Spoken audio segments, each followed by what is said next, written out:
Hey everybody, this is Craig Perra from Sex Afflictions and Porn Addictions. I'm so glad that you are here today. I've got a very, very special guest with us. His name is Bill Herring, and he's a clinical social worker with a private psychotherapy practice in Atlanta. And in addition to providing general psychotherapy services, and this is where I get excited, Bill is a specialist in treating non-criminal problematic sexual behaviors. He's a former board member for the Society for the Advancement of Sexual Health. He also serves on the editorial board for the journal Sexual Addiction and Compulsivity. He has a chapter in a recently published book, Reflections on the History of Sex Addiction Field. That's going to be exciting. I'm looking forward to reading that, Bill. And finally, he's been instrumental in the development of a training program for mental health professionals on chronically problematic sexual behavior, which is rolling out in February 2018. Welcome, Bill. Thanks, Craig. I'm glad to be here. Wow. Appreciate you inviting me. Yeah, no, man, this is so great. I'm so honored. Not only is Bill all those wonderful things that I said, he's also a friend. Guys, Bill and I go way back. We actually lectured together at the Society for the Advancement of Sexual Health. We talked about media and how sex addiction is being treated in the media.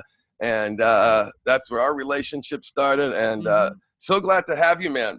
So you recently came up with a framework for categorizing chronically problematic sexual behavior. Tell me about, where did that grow? Where did that come from? Sure. This is a topic that's been a passion of mine for quite a while, Craig. And I'll give you a little development about how that progressed for me. Yeah.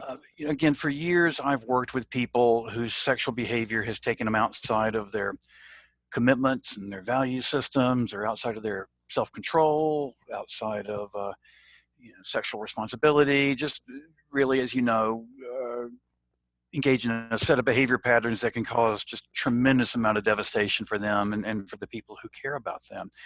So what I have noticed and tried to work around for years is that people can have all these different aspects of their behavior that's problematic, but if they don't have loss of control, then they really have difficulty accessing a lot of the services for sex addiction, because obviously sex addiction relates to addiction, which relates to impaired self-control.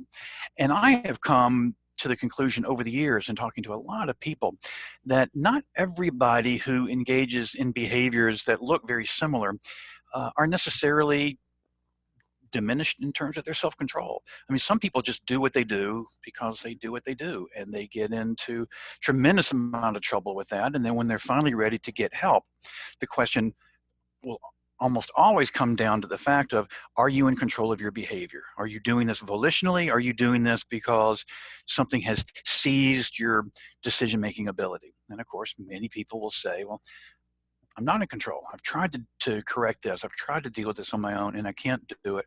Classic powerlessness and unmanageability.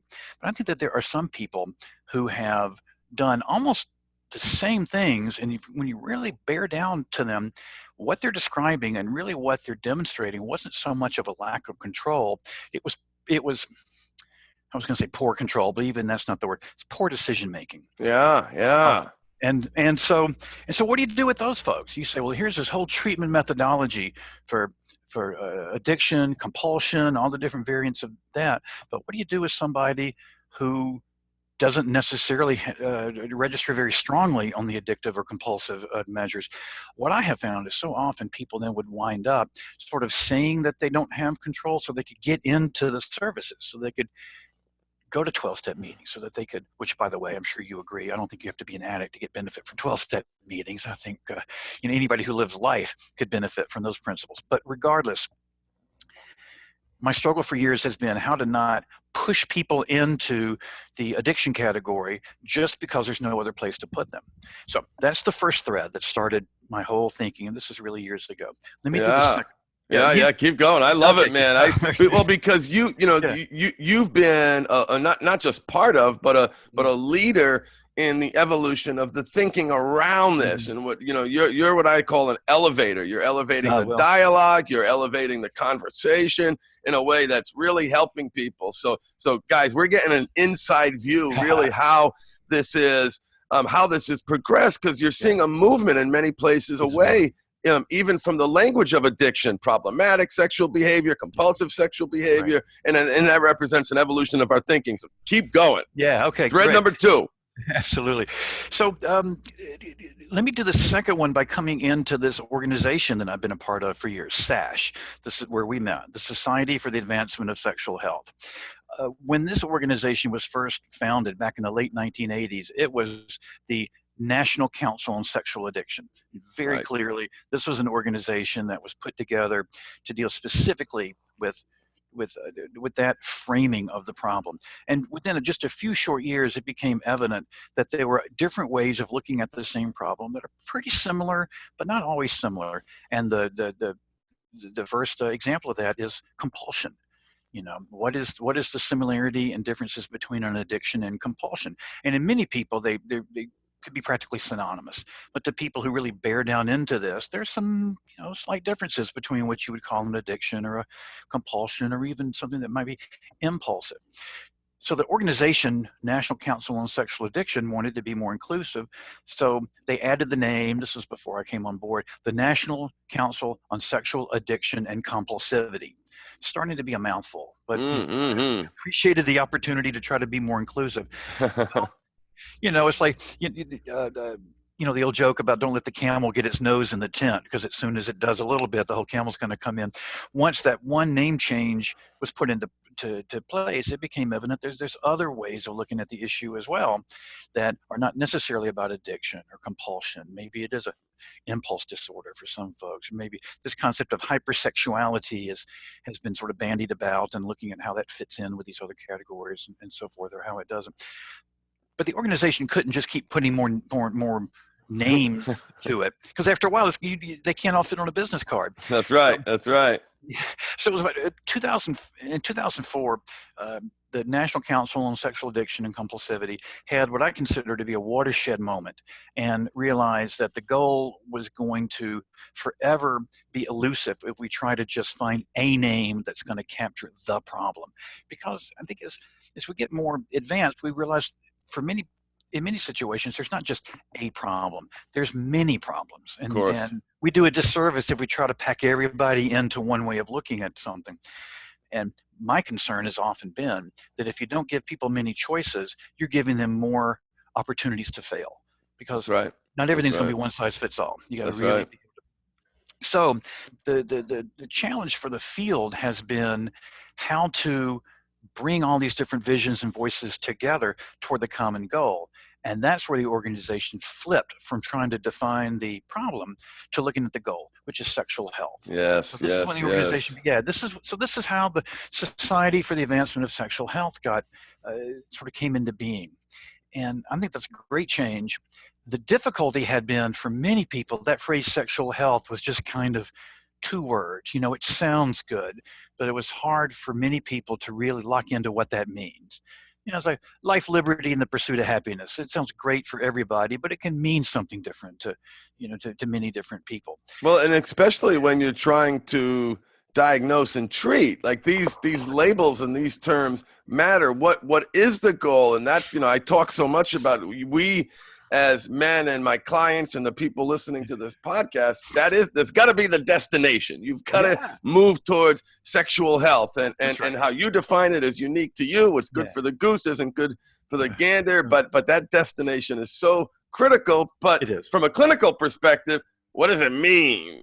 Well, and that's where it really becomes interesting, at least, to me, when you're talking about everybody can have their sexual health vision. What works for one person may not work for another.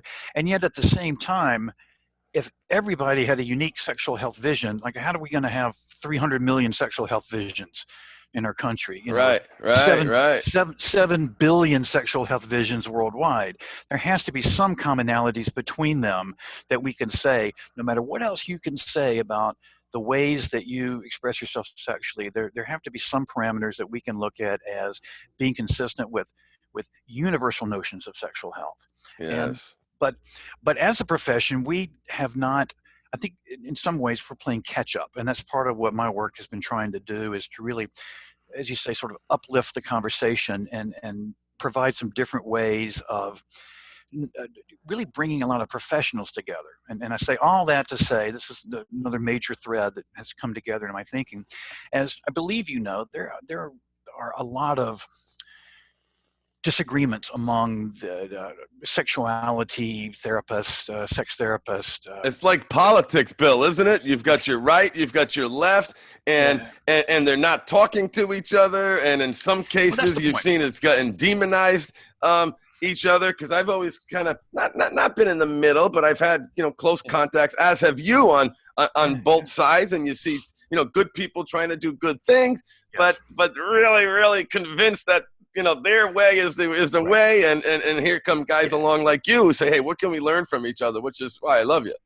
Oh, well, thank you, man. I think you made a very apt parallel with politics, of how just how much it seems to be human nature to polarize and to really reduce problems down to a thumbs up or thumbs down. So you get into these really, in my mind, ridiculous reductionist arguments about is sex addiction real or not real, and it's such a nuanced topic that doesn't yield itself over, in my mind, to very simplistic answers. Right. And so, I mean, Right. having said that, yes, it's real. Of course, it's real. But and the people that when I hear colleagues who really seem to be unwilling to look at any validity to addiction models or compulsion models, or really any model that could say it's possible for a person's sexual behavior to take them away from the way that they want to live their life, there are still some holdouts who just, I don't think they were ever going to change. And I've come to respect and empathize with why. I think a lot of sex therapists, for the nature of the field, came into the field in order to help people to have more satisfying, more expansive sex. But in both the cases, the word more is in there. The sex therapy profession was initially founded on helping people get past their hyposexuality. They're people who had insufficient libido or couldn't find a way to express themselves sexually. So lots of sex therapy techniques have historically been about widening the ability for people to feel comfortable Right. about themselves Right. sexually. So since that's where they came from, it makes sense that another field that comes up and says, there are limits to sexual freedoms. There are limits and consequences to what we do, sexually. That could seem to some people who are what I call guardians at the gates of sexual freedom. They will look at that and see a wolf in sheep's clothing. They will say, well, this Right. is Right. some Right. puritanical, sex negative movement that wants to have people just fit into very narrow bandwidth, and so the argument then dumbs down to people sort of talking past each other. But so because of that, and this is to your point earlier, there's not a whole lot of talking with each other across the different fields and the professions and the different disciplines. And there's an incredible amount of knowledge, a strong knowledge base across all of these different levels of professionals. But we haven't been talking to each other for a long time in a constructive way. And I think in part, we have to look back, and I'm talking about people in the sex addiction field, to acknowledge that one of the reasons for that is that our primary initial formulation for, quote, the problem took a very specific theoretical orientation, which is not just addiction, but the sort of classic addiction that was dragged and dropped from AA and all the different 12-step movements. So that very much has had its stamp of 12-step in the normative paradigm for what does addiction mean, which has worked great for some people, not great for other people, and in really lousy ways for others. But we have come into the world of sexuality professionals, and we're talking about a theory. At times, in our mind, we're talking about something very much more fundamental than a theory. We're talking about a fact. But we're presenting it in the language of a theory, and not everybody that we speak with is going to agree that that's the bottom floor of where to start with. That's right. So all of that led to my efforts, really over a number of years now, to try to somewhat change the conversation, or at least present a new ability for people to talk with each other that avoids some of these schisms and these buzzwords. And so, as I talked with sex therapists, many of whom were looked really suspiciously at the sex addiction model when we were talking about, well, okay, well, what do you call this thing? You Right. can't Right. pretend like there's not a problem just by saying you don't like the wording of it. So a number of years ago, the phrase problematic sexual behavior started to pop up a little bit. I was hearing more sex therapists use the phrase, and I even encouraged it. And everybody was kind of agreeing, yeah, this may be a theory neutral way of talking about what we're trying to talk about. Now, there's obviously some issues with the phrase problematic sexual behavior. One is that it's so generic. Yeah. It just seems like it just means nothing. Here's a problem, so we're just, that is that what you mean by problematic sexual behavior? And no, it doesn't just mean any sexual problem. And it's one reason why I have started to put the word chronically in front of problematic sexual behavior. So you'll hear me say chronically problematic sexual behavior. Just that puts in this idea that this is an ongoing pattern. We're not just talking about a few single incidences of problems. We're not talking about just, well, the sex wasn't good and that's a problem. We're talking about an ongoing pattern of behavior that has problematic aspects. So then the question becomes, well, what are these problematic aspects? Right. So this is how the framework comes to be that you referenced and wanted me to come talk about that. In my research and trying to think this through and consulting with other folks, over time it became apparent to me that most all sexual behavior patterns that we could consider to be problematic boil down to one of 5 different categories. And I just want to say, I love the categories, and I'm so excited for, you folks who are listening, and pay attention to see what category you might fall into, because each category, as Bill's going to explain to us, presents a whole set of questions that can help you dig deeper and understand, versus saying, I have sex addiction, I have problematic, I have compulsive. I mean, we could all pick 100 words and it could all fit, but the question for the patient is, okay, what do I do about it? Where do I go with this information? And you're going to help us. So keep going and explain to me how you those 5, because I think it's a really, really neat way that you laid it out. Sure thing. Thank you, Craig, for that, and for actually reading my stuff, because I can tell that you actually read it. So thank you. Oh, listen, I like to be prepared, man, because I see already me using this framework to help my guys. Mm-hmm. Many of my men didn't connect with the disease-based model for a variety of different reasons, even though there are attributes of it that are helpful. And may not have connected with that model and put it together. I've got this mindful habit system over here, but the way you've broken this down is really, really going to help people. So let's talk about those 5 categories. Absolutely. And then, like you say, we can talk about some of the benefits and how to use this in your day-to-day work. So some of them seem pretty obvious if you stop back and think about it. Like, what makes a pattern of sexual behavior problematic? Well, let's start with, first and foremost, any behavior that's consistently violating your commitments has to be considered problematic. Yep. You've made a promise here and you're not keeping it there. That's it. You make a promise, you make a series of promises and you're not keeping them. However much you're going to look at it, that's problematic. Now, obviously, the kinds of commitment violations that people can have are maybe they don't go to work that day, or they may people, as they get more isolated, may break social connections, social commitments. People may not be where they're supposed to be. Those are all commitment violations. But far and away, the most destructive commitment violation is that which happens to a primary partner. If a person is in a relationship, with a partner. By the way, let me also say, with a partner or partners, part of what I have learned to be very sensitive to, especially during the last few years, is the vast range of ways that people can express themselves sexually. And that includes, not everybody's monogamous. I know. And so in some ways, when I say, well, somebody's breaking a violation with a partner, that will always suggest, well, there's just one person. So I would ask you to please assume that if I use a phrase like partner, that could just as easily apply to people who maybe were in some sort of polyamorous relationship. It doesn't matter who you're connected with somebody. It matters what promises you've made to that person. And precisely. And if you're violating those promises, especially over and over again, just by its very nature, that's a prime category of what I would call probably chronically problematic sexual behavior. So the second one after commitment violations is what I would call values conflicts. I just like pause like that value conflict, Bill. You see it all the time, and so some of these men, I remember an LDS client that I worked with who masturbated a few times.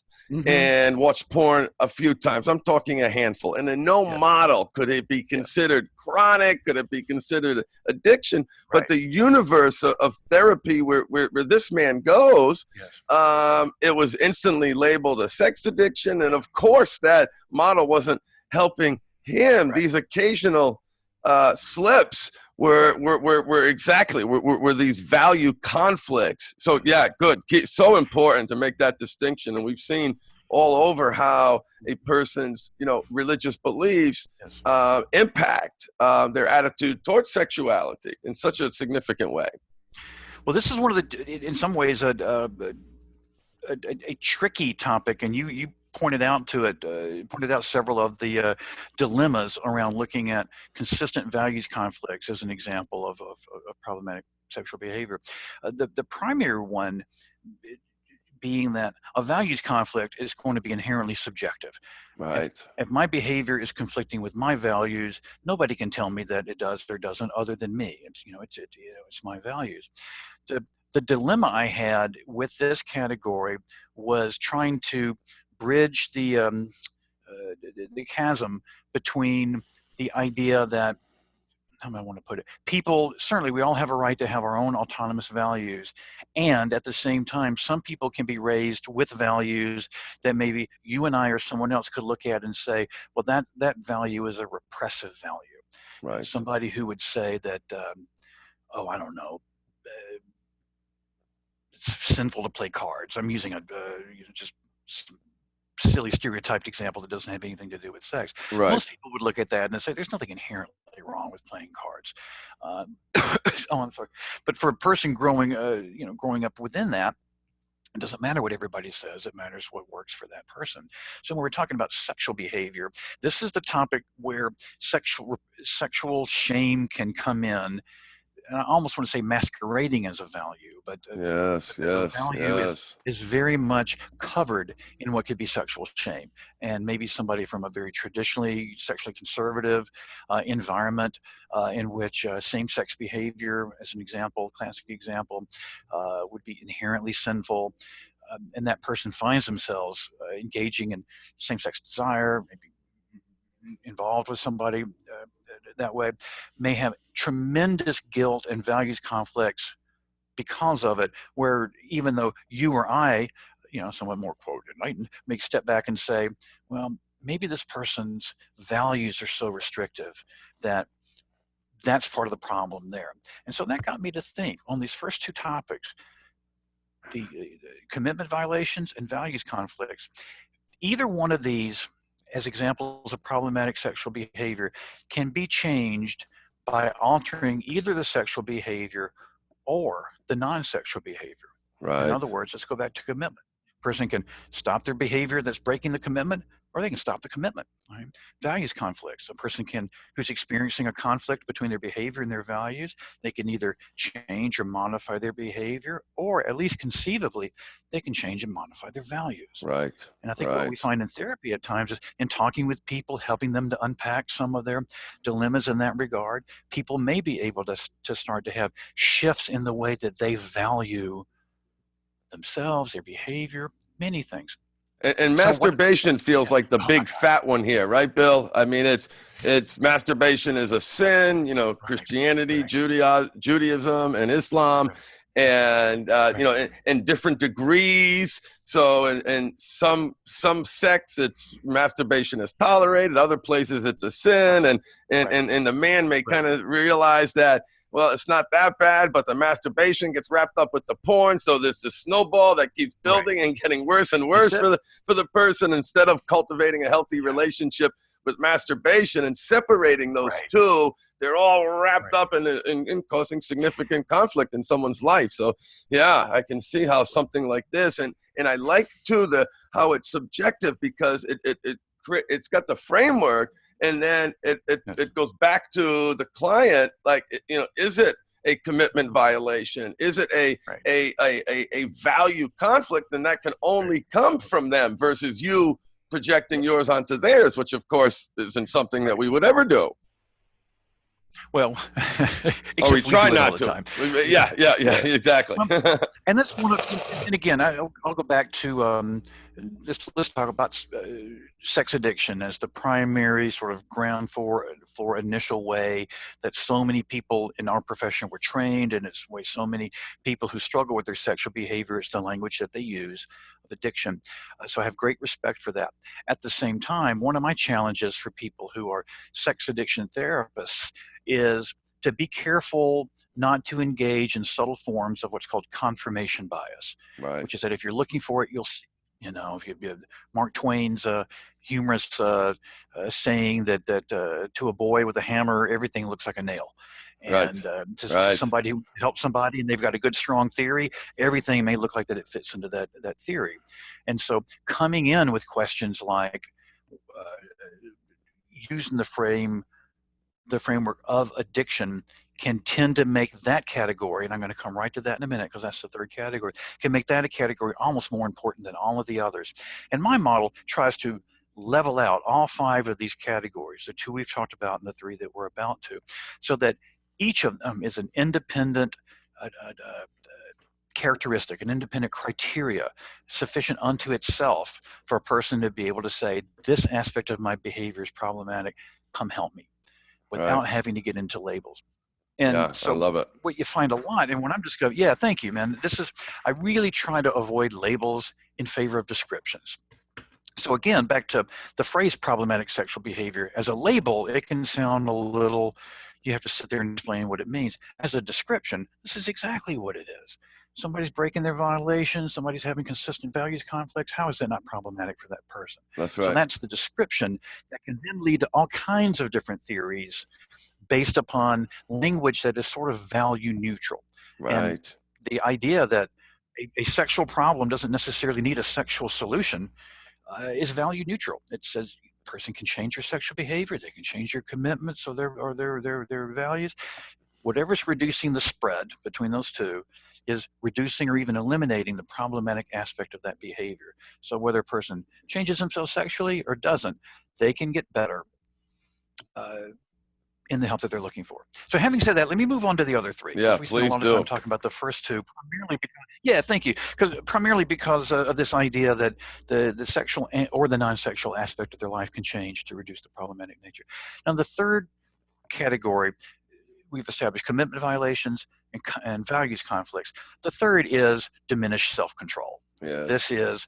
This is where typically this is the sex addiction model. This is the compulsive model. This is any time that a person can say or demonstrate behavior that indicates they're not in full sufficient control upon themselves. But yeah, of course, that is. I want to stop and I can't. It's that, exactly. That's simple. I'm doing things that I don't want to do. I know it's unhealthy, and I can't stop doing it.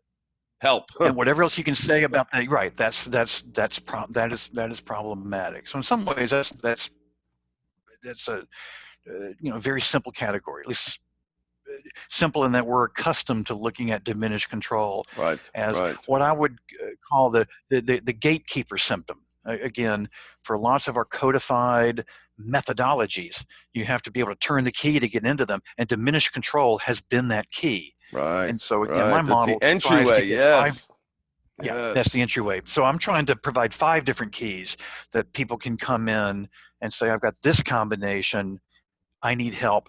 And my hope is that in the future, this will generate more models and theories that can be based on these different combinations of these 5 categories. So let me move on to the 4th and the 5th one, because let's do it. I spoke earlier about, I talked about values conflicts being subjective. And part of what you'll find in these 5 categories is some are objective.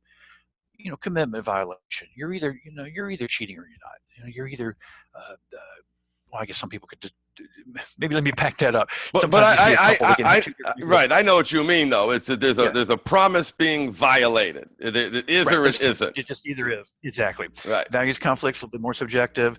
Diminished control can be both. The 4th category is and I debated a little while for putting this one in, consistent negative consequences. Mm-hmm. Even if somebody's behavior is not incompatible with their commitments, and even if they're okay with it, and even if it doesn't represent uh, diminished control, if they're consistently having negative consequences, you got to look at that as a problematic category.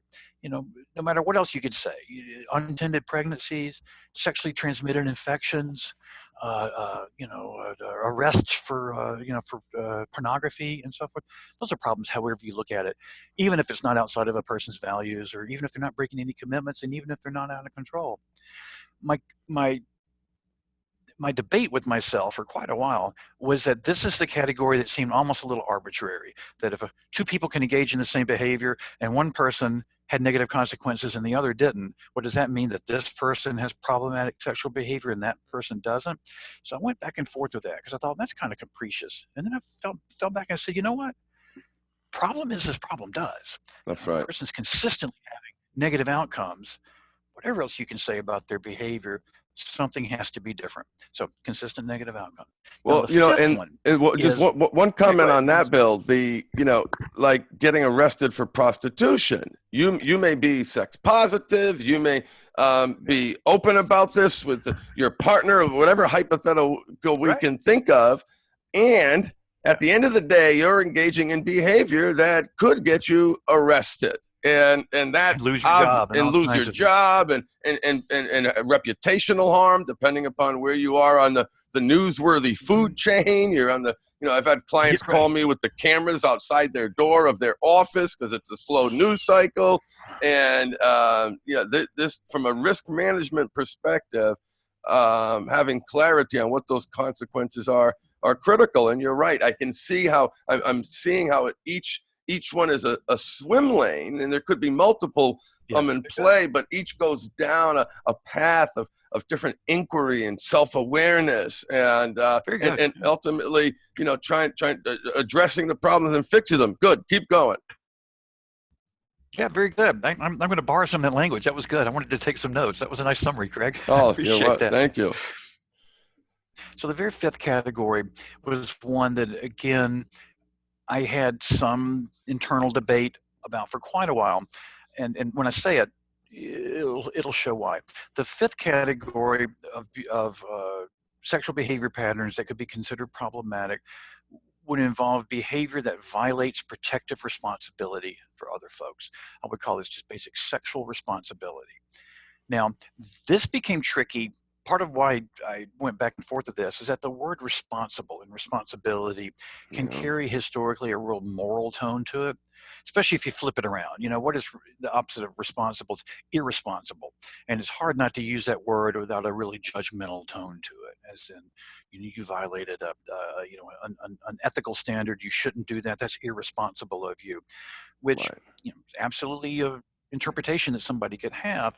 But the need to establish sexual protective responsibility extends past a moral judgment to it, to introducing what is more of a public health perspective. So I'll stop here to say that so much of what we do in a profession can be put under mental health, if you just want to call it some general term. We want people to live more satisfying lives, to be more in touch with themselves, to live more fulfilled, to be happier. All these are sort of internal benefits, and of course the people around them get benefit too. That's the mental health piece of it. A public health approach is not necessarily how one individual can get better. It's how an entire public gets better. How do we help the collective health? And what I learned about the concept of sexual health, and finally I can start to roll that concept into this discussion here, is that sexual health can really be seen as a combination of mental health and public health. That both of those are valuable and necessary. But we have, understandably, sort of privileged the mental health part of it, and now we're back to, life, liberty, and the pursuit of happiness, which is wonderful. But there's nothing in there that counterbalances that to say, are there limits to this? And so just under the surface of sexual health theory, for a number of years, really started about the beginning of this century, in the literature, the phrase responsible sexual behavior started being used just a little bit. The former Surgeon General David Satcher he really promoted this term a lot at the beginning of the century, and it wasn't really picked up on much by the sexuality fields. And I think for the very reason that I said, that it was looked at a bit as some way of blocking somebody's behavior because the person who's looking at it feels that it's not right, and so that just seems very subjective. value-oriented. Yeah. Very subjective. But actually, what I've come to appreciate is that there are some objective markers for sexual responsibility that extend past any cultural setting that a person may live in, or live their life in, to really cover the entire world. And then in no cases would these markers be looked at as as appropriate. And I've seen lots of different numbers of, well, these are all the categories, and I was able to boil them down to basically just 3. And I like having fewer lists rather than more lists because they're easier to remember. So Exactly. So I put forward this notion that sexual responsibility is composed itself of just 3 basic elements. 1, everybody consents. Consent. Yeah. Yeah. And of course, that's not just between 2 or more people who are being sexually involved, but anybody else whose opinion matters. That's right. You can't have 2 people consent to have an affair when a spouse doesn't consent. Everybody right. with the stakeholder has all the key stakeholders are in agreement. Yeah. And so you've got everybody consents. The second is simply that everybody has to be protected from unwanted physical consequences. Safety. Yeah. And so this is this is wearing the condom. This is not engaging in behavior that's likely to result in unattended pregnancies, STIs, and all of that. So everybody has to be protected. And the third category is that nobody is exploited for another person's sexual benefit. So simply, everybody consents, everybody's protected, nobody's exploited.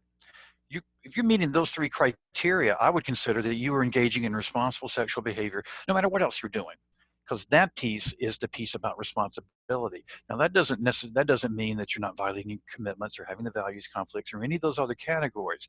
Again, like all of them, this is a standalone category, but one that sort of brings in the idea that all rights need a counterbalance with responsibilities, and that for sexual health to really be real, for sexual health to be legitimate in any society, the sexual rights of everybody needs to be upheld, so that I'm not living in a sexually responsible manner if I'm taking your sexual rights away from you by not getting your consent, or by not protecting you, or by exploiting you for my gains. Then that is in and of itself problematic. Now, remember earlier we talked about some of these standards are subjective, like right. I feel like I'm violating the value. This is one that I would call a principled standard. So this framework that I've put together and offer is a combination of subjective, objective, and principled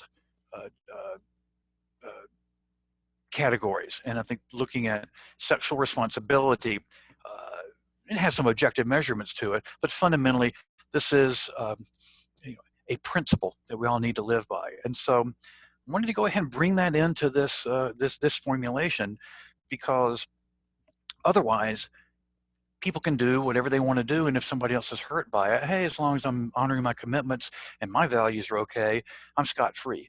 No. Right. We have responsibility to treat others. Yeah. So that's the 5 categories, and I'll go over 5 questions in a minute that I think can be useful in accessing each of these. But you may have some comments or some.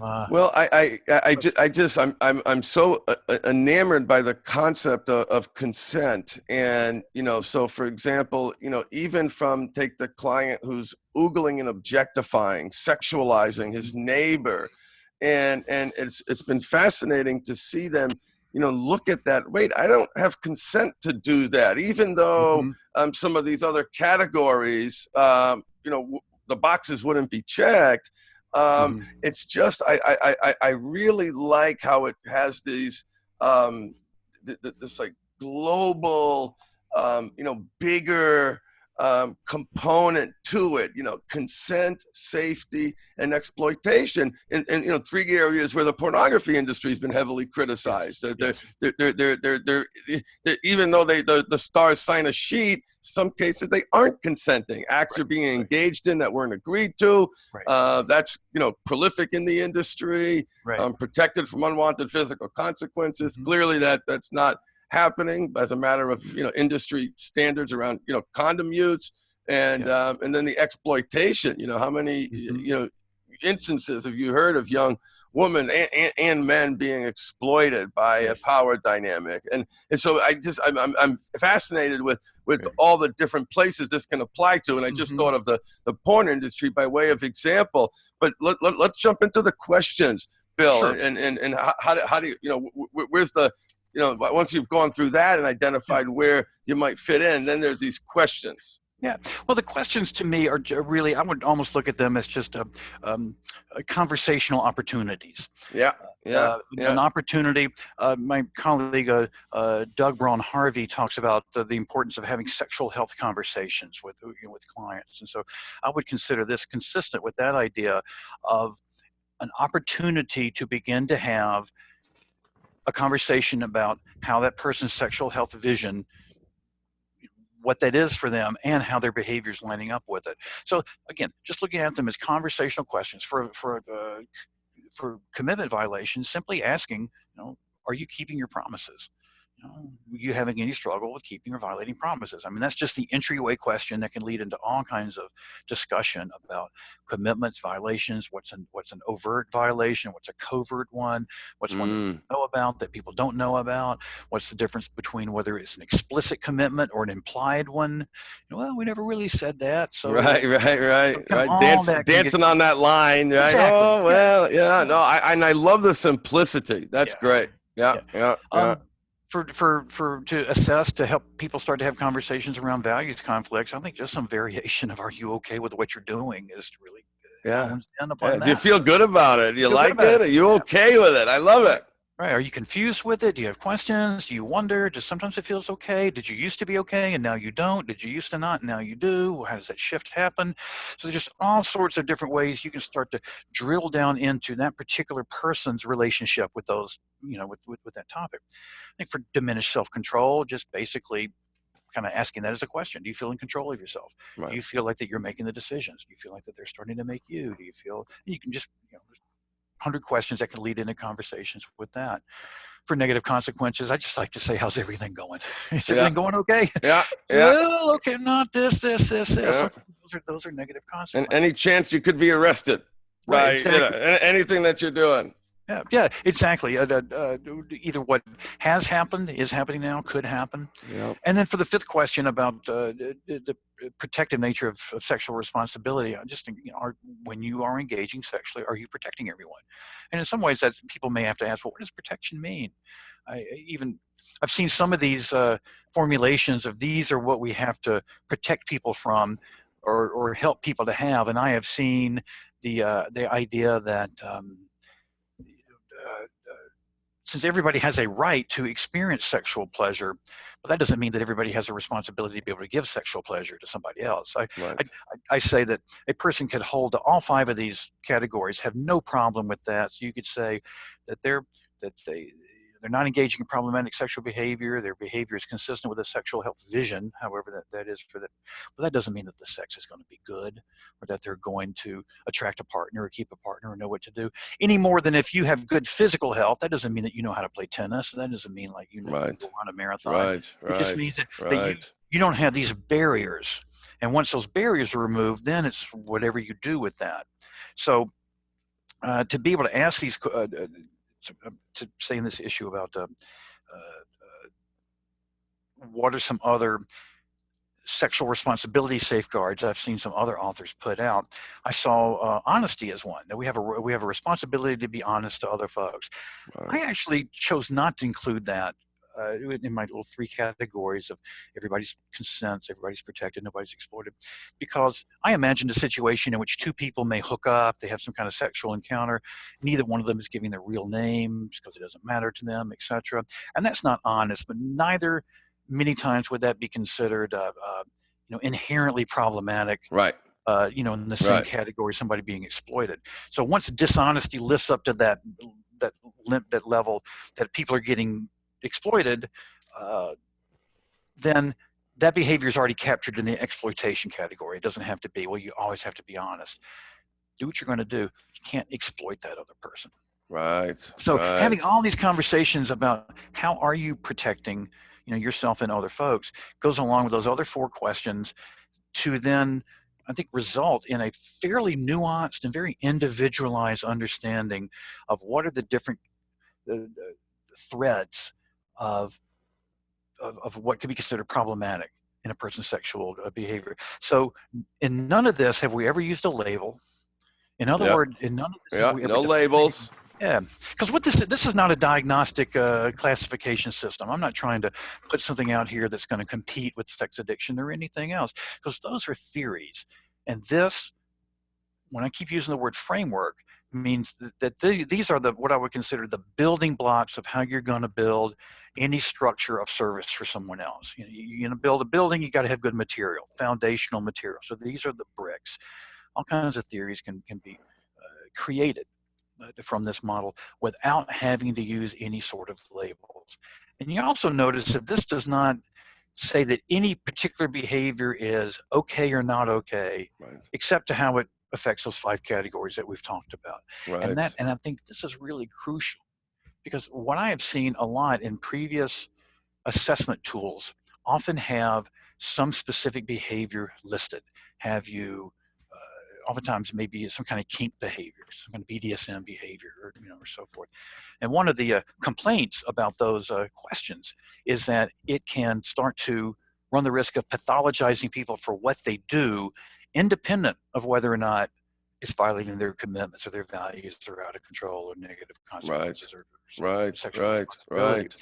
So this formulation we're talking about here has nothing to do with what anybody does, how often they do it, how frequently, what kind, except to the fact that, to the point that it violates one of those categories.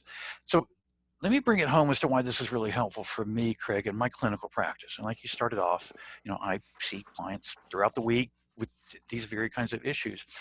And I have come to really value group therapy, especially for men. I don't have to tell you, we're so isolated. There's so little ability to really connect with other men, to go deep.